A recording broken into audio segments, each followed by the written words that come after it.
এমন সুন্দর যৌবন, আহা শক্তির টাইমটা, জীবনের সক্ষমতার সময়।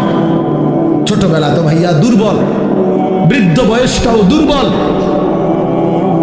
তোমাদের অনেক কিশোর নওজোয়ান একজনের গায়েও চাদর নাই, কিন্তু মুরব্বী সবগুলোর গায়ে চাদর।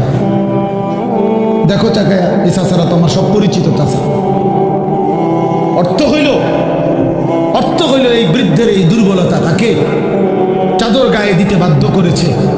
তার শরীরে শীতের অনুভূতিটা বেশি, ঠিক কিনা বলেন? কিন্তু তোমরা নওজোয়ান, তোমাদের অধিকাংশ কারো গায়ে চাদর নেই। তোমরা দেখো ভাইয়া, আমার গায়ে কোনো চাদরই নেই।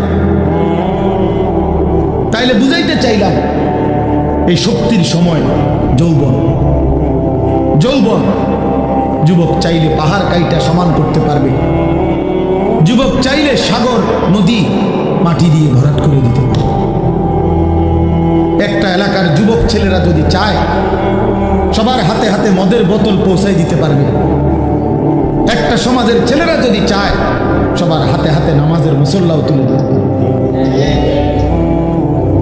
অতএব ছেলেরা, তোমরা যারা যুবক আয়োজন করছো, আমি তোমাদের উৎসাহ দেই, একটু আগাও, এখানে থাইমা যাইও না। একটা মাহফিল করছি, এক ফোটলা বিরিয়ানি খাওয়াই দিছি, খালাস না বন্ধু, একটু আগাও। তোমরা আবার বসো, যে কয়জনে মাহফিলের আয়োজন করছো তোমরা আবার বসো, যে আমরা কেমনে একটু ভালো হইতে পারি, একটু চরিত্রবান হইতে পারি, আমরা কেমনে নিজেরা নামাজ ধরতে পারি। একটু যদি হিম্মত করো যুবক,